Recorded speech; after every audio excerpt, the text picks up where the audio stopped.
Shalom, sister. So I know it's been a while since I actually made a video like this, in my little laundry area, but stuff had to pass over, important dates and stuff. So now I actually have a lot more free time to do videos. So I hope y'all been feeling good, staying strong in the spirit, just being circumspect,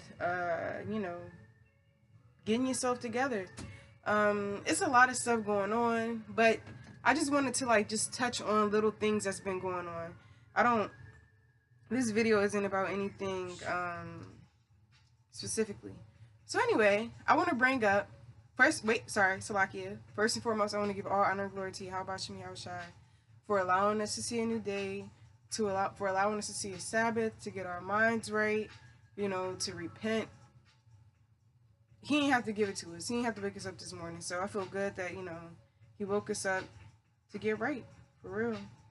But today's video is about random topics, like I said.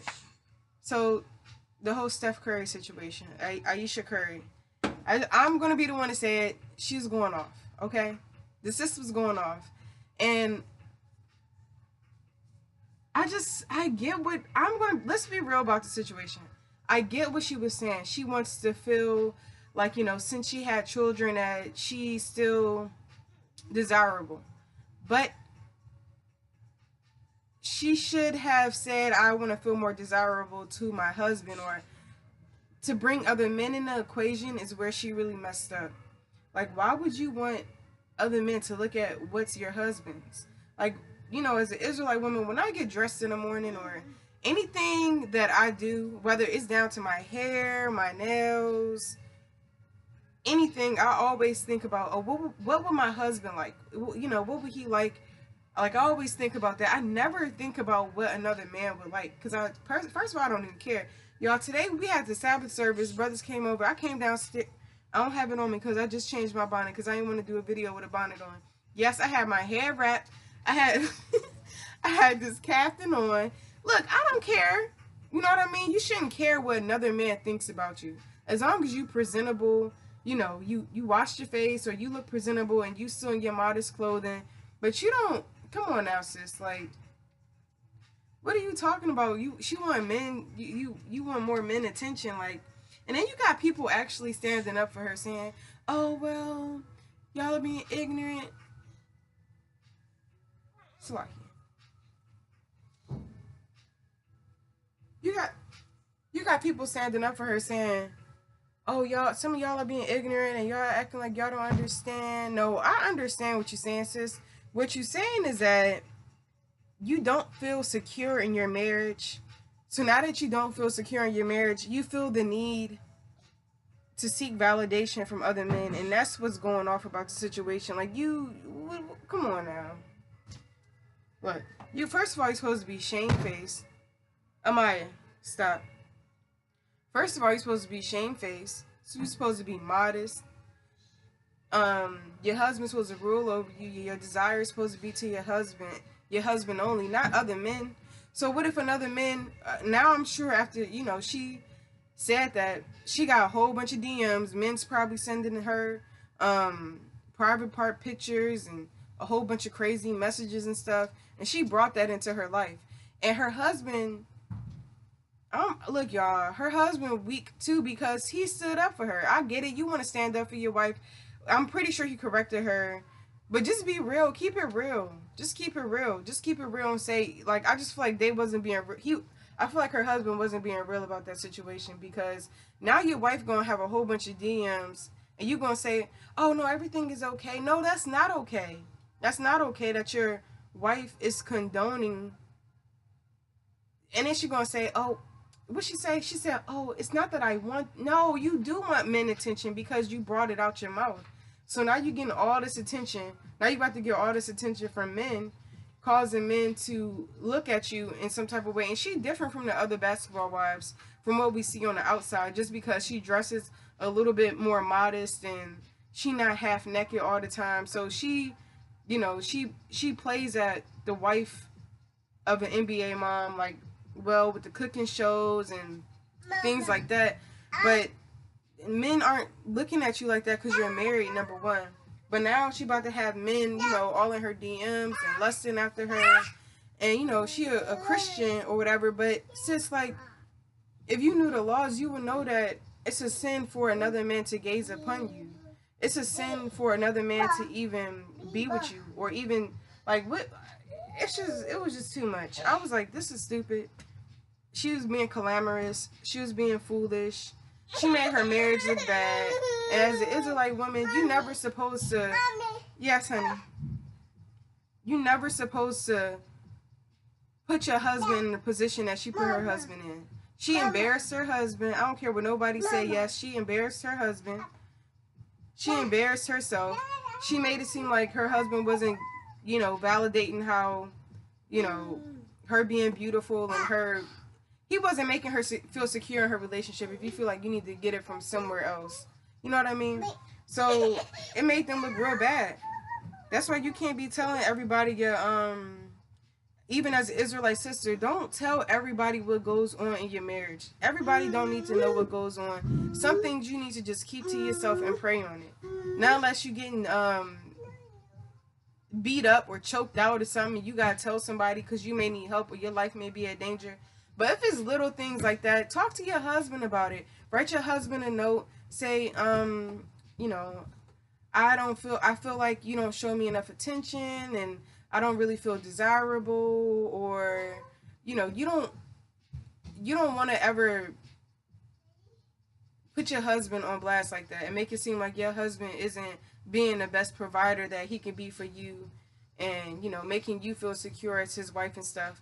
So some stuff as a woman, you just need to keep to yourself, and you need to just let that be between you and your husband, because it can really make your marriage look bad, and to me, as an Israelite woman, looking at their marriage, it makes their marriage look weak, and it makes him look weak even defending the fact that she even said that out her mouth. Like, I get it, that's your wife, defend her, but at the same time, I would have been like, look,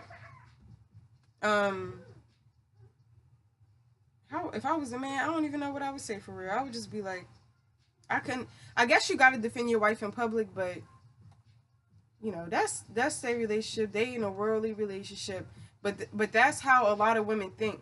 And as an Israelite woman, that's not how we should think. And if you are thinking like that, you got to really get that worldly mind frame out of you, that mind state out of you. Like, get that out of you. That's not how Israelite women function in its truth. You don't seek no attention from no other man. Ain't no, hey, shalom, brother. Ain't no, especially if a man is married, you know that the man is married. Don't be going up to nobody's husband. Oh, shalom, brother. Look, sisters, just calm down, okay? Just calm down, all right? It's a time and a place for everything. It's not the time to tell people all your relationship, your marriage business. It's not the time to, especially now, it's not the time to be in other brothers' faces. Look, especially if you, I'm switching the topic a little bit, but if you looking for a husband, or Salaki, a husband should be looking for you. You should not be looking for a husband. You need to be seeking your Yahweh first and foremost. So if you seeking, if you praying for a husband and stuff, that your husband is going to come to you. Your husband is going to come to you out in righteousness if you keeping the law, statutes, and commandments, and then y'all going to prove each other. Y'all going to get to know each other righteously and not just hop into bed and get married, and now you in a whole bunch of situations with him. Look, I know I jumped topics, but, just relax. It's a time and a place for everything. And as an Israelite woman, don't be so quick to, Salakia, don't be so quick to hop into a marriage with a man. And don't be so quick to tell your business. You know what I mean? Just don't. Be quiet sometimes. Sometimes you gotta be like, damn. Even though if you do want to, everybody has that one counselor. Like the scriptures say, you can have that one counselor. You need counsel and stuff like that. So if you do have that one person, make sure it's somebody that you know, that you proved. Like my counselor is my sister. Somebody that I know that's not going to go back and forth to everybody else and tell my business. And she's the same way with me. We're not going to go back and forth and tell each other's personal matters, what goes on in our household and stuff like that. You got to keep stuff. If you do have a counselor, have one. But sometimes I feel like you can't even just be quiet sometimes, because you don't need to know, everybody don't need to know what's going on in your household. That's between you and your husband at the end of the day. So you don't need to be, running off at the mouth telling people what Ayeesha Curry was saying. That was just too much information. TMI. So anyway, what else I wrote down? Oh, another topic I wanted to bring out was all of the curses that's being reversed on Esau, y'all. Like the school shootings, first and foremost. That school shooting just happened. I need you to get down. Thank you. The school shooting just happened not too long ago. What else? Those actresses about to go to jail, right, for paying to get their daughters into them colleges, and it's just a lot of stuff going on with Esau. Like the curses being reversed. You see them fighting more. They're a nation divided, and they're not going to stand. And if you being circumspect to prophecy, you'll see that it's almost time for us to get out of here. I know it's a lot of stuff. It's a lot. So it's a lot more stuff that needs to go down before we actually get delivered out of here. But we are definitely in the last of the last days. Like it's very evident. So you really have to be circumspect and you have to be mindful. And I need you to hold on. So y'all have to be mindful and you have to be watchful at the times because it can go down at any moment. So you really got to be circumspect and you really got to make sure that you're in order. And you got to make sure your house is in order. You know, whether it be your kids, make sure your kids praying, make sure you reading to your kids. And I know sometimes you can get so busy, it's like so much going on, you might not have time, but you have to make time. Even if you set a reminder or a timer on your phone, say, hey, look, oh, it's 6:30 right before dinner, or even at dinner, even if you got to bring the scriptures out and talk to them about stuff. Always make time to talk to your children about the scriptures. If your husband is busy, so like you get down. If your husband is busy, you know, he might be tired from work, he might be tired from whatever's going on. If he's busy, write him a letter or talk to him and say, hey, you know what, we need to read the scriptures more. You know, I need you to, you know, I would like if you studied more with me, or whatever the case may be. Do everything that you can do, you know, to, you know, the Most High's view on everything. So do everything that you're doing to better your household, especially in these last days, because we're going to need it. We're going to need it. And we need the Most High to have favor on us because it's going to get bad out here. And you just never know what your lot can be. And it's not supposed to be a... Hey! Stop! It's not supposed to be a fearful thing because most time not dealing with us being fearful. But we're still supposed to fear him. But at any moment, we don't know. We don't know what can happen. You know what I mean? So it's like, it's not scary, but you got to just stay girded up in this truth. You know what I mean? You always have to stay girded up in this truth, and you always got to make sure that Yahweh Shai has your back, because, you know, anything can happen to you. You know what I mean? Anything. Whether it be, you could be keeping, look, the Most High can give you any lot to even try your faith. And I think that's, and I'm going to be honest, like, I think that's like the scariest part about being in the truth. But that's where faith comes in. We're not supposed to be scared, but that's the more, like, let's be real with it. That's probably like the most scariest part about being in the truth, is not knowing your lot in the last days. But that's why you got to have faith, and that's why you have to do all the good works now, so the Most High sees that, you know, you down for him, you on his side, and look, Most High, I've been, you know, my household, I've been trying to get my household in order. I've been doing whatever I needed to do for the nation, helping people, charity, whatever it is that you're doing. The Most High is going to see that, and the Most High will have favor on you in these last days, Lord willing. So Most High could put you in any lot, and I be thinking like that all the time. I be like, look, anything could happen to me and my family, anything. And sometimes I be thinking like, look, sometimes I know this is probably like a crazy thought, but sometimes I think like, okay, like, what if the Most High bless me, you know, bless me to have the things that I have now, so at the end, you know, and I know you got to put aside the thoughts that's heavy into you and stuff, but, you know, every Israelite has these thoughts, and they're, you know, we're not supposed to, you know, be fearful or nothing, but I always think like, what if the Most High put me in a situation where he really tried my faith? So we should all think like that, because, you know, you just never know. You want the Most High to just cover you. Have the angels cover you. So you got to do what you got to do. I know it seems like I'm rambling, y'all. I'm sorry, but you just got to do what you got to do for your household, for your family, you know, for your husband. Pray for your husband. We don't know. Sometimes we don't even know what our husband's going through for real. Like, our husband will open up to us, but at the end of the day, a man is not going to sit down and start breaking down, crying to you, telling you, oh, I have this going on and I have that going on. No, like, they're not going to do all of that. So your husband's fighting battles that you may not know about. Even if you got older children, your children are fighting battles that you may not know about. Your sister, anybody, people are fighting battles that others are knowing about. And, you know, you should be open and honest with people about battles that you're fighting, you know, just so, you know, people can pray for you and, you know, counsel you on certain situations. But like I said, had that one counselor out of many, like the scripture says. But people going through, especially your husband's going through a lot of things, so you got to make sure you pray for your husband all the time. Shoot, even fast for your husband if you can. Like, do what you got to do so your head is strong enough so the whole body can be good. You know what I mean? So it's very important to pray for your husband, pray for your family, your sisters, build your house up, make sure your kids know what's going on. Even if your kids little, so what, talk to them about it, just so you can say, hey, oh, it was a little piece of feather. I'm like, what is this floating next to me? Just so you can say, look, I told my kids this and the third. You know what I mean? So even if they like 2, 1 years old, let them know.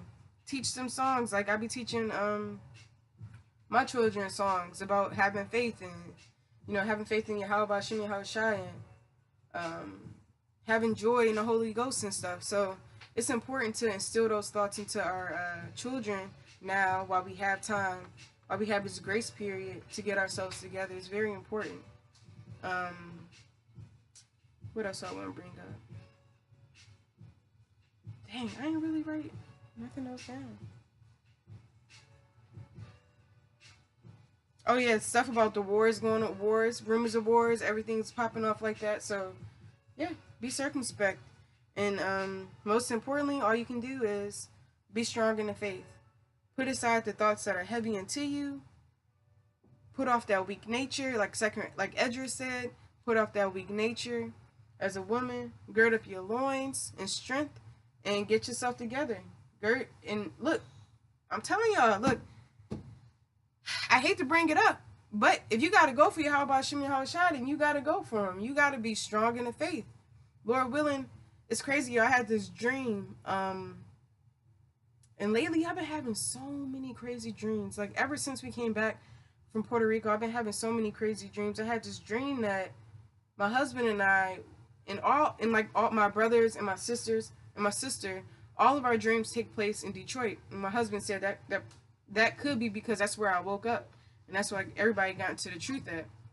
So anyway, we were in Detroit, and I was over my grandmother's house, and we were in the living room, and it was me and my husband, and my husband and I, and it was like a group of these Jewish people, and they were the people that I actually went to school with, and it was a bunch of Jewish kids that I went to school with. The school I had went to, it was predominantly, it was half Jewish, half white, but I was in this like gifted talented art class, and I was the only Eve in that art class. It was I think it was another Jake in that class, but I think he was like, you know, he talked to them and stuff, but they talked to him, but nobody talked to me in that class, y'all. Imagine, and I'm pretty sure I'm not the only one that been through this, and it used to bring me down. I'm getting to the dream, so I'm just telling the story, okay? But it really used to bring me down, and it used to make me feel like I was nothing, because I was in a class full of these rich, fake Jewish people, and nobody took the time to talk to me. Not even a hi, not even anything. Like, nobody said anything to me. I felt so out of place. I felt like I did not belong in that class. It wasn't a good spirit. And it was kind of like, you know, everybody thought that they was better than me, and I could feel that. Like, I could pick up people's spirits. I can feel that. And so let's get back to the dream. So those people that were in my granny's house were the people that I was in that class with. And they were all adults, and we was telling them, look, y'all about to go into captivity, y'all about to bow down to us. And they had no problem with it. They had no problem with it. They went to go talk. They had no problem with it. And it was like the Most High put this spirit, like this spirit on me, and I was just like, I can't. But this, I was just like, ah, like I was just feeling good, like I was just feeling like real, like powerful, like it was just like, I can't even describe the feeling that I felt, but in my dream, I was like, ah, like I know it sounds crazy, but I was just feeling real good because they was bowing down to us, and it was this one fake Jew. Her name was Sarah. I won't forget her. She just looked so off to me. She just looks so evil, y'all. I wish I could send you. I'm not even gonna put her picture out there. I wish I could add a clip. Stop ripping stuff. So I can't. Stop ripping stuff up. Isaiah, get up. Get up. Oh my gosh. I wish I could add a clip of a picture of her. But anyway, y'all, she looked so off. She was just like, she just looked like the most evil little girl in the world. So anyway, in the dream, she was an adult, and I had her like in the palm of my hand, like, and I had yoked her up, and I was telling her what I was going to do to her, and she was smiling. It was real crazy. She was smiling and she was laughing, and I was about to tear her up. And it's crazy because I was like, look, after I woke up from the dream, I looked her up. And she was smiling. Look, I haven't seen this girl since what was this, 8th grade, 7th, 8th grade, middle school. That was in 2004, 2005. I haven't seen this girl in damn near over 10 years. So I looked her up on Facebook, and I seen a picture of her looking exactly how she looked in my dream. And I said, oh, now that's some scary shit right there. I was just thinking to myself, like, damn. That's scary. Like, the nation's really going to bow down to us. Like, we really going to have them, you know, under our subjection. We're going to rule over them. And, man, I was just feeling real powerful in that dream, y'all. But anyway, that's something that we got to look forward to. Having the heathen as our servants and handmaids. But anyway, you know, that's something to look forward to. Look, y'all, I lost my train of thought. Because I'm trying to figure out why I even brought that dream up. My kids kind of messed me up. Look, I don't know. But anyway, y'all, we got to stay strong in the faith. And we got to have faith that the Most High is going to give us the things that, you know, He promised to us. That He promised to Abraham, Isaac, and Jacob, and to us. So we got to always stay strong in the faith. Even if you do got to go out for Yahweh Hashem Yahushai, you got to think upon the things that was promised to us. You know, like, I be thinking about all the time, like, look, if I gotta go out right now for you, how about you, so what? I mean, this life sucks anyway. Not saying that my life sucks, but being in this captivity sucks. So why not? You gonna get the kingdom. All right, you do. What? You know what I'm saying? So just go hard for you, how about you, stay strong in the faith. I'm sorry if this video was just like everywhere, jumping back and forth, but you know, I'm just trying to, you know, explain stuff the best I can. I'm not the best storyteller. But anyway, y'all be watching my videos. The water for watching. Hopefully this helped, you know, y'all, you know, in any type of way. I'm about to, I guess, read to my children or something like that. So anyway, y'all, sisters, the water for watching. May Hashem bless y'all, look over y'all, protect y'all and y'all children, put the spirit on y'all to do what y'all got to do for y'all family righteously, that y'all stay strong in the faith, that y'all put off being fearful in these last days, that you read more to your children, pray more with your children, and things like that. May Yahweh Hashem continue to bless y'all. Shalom.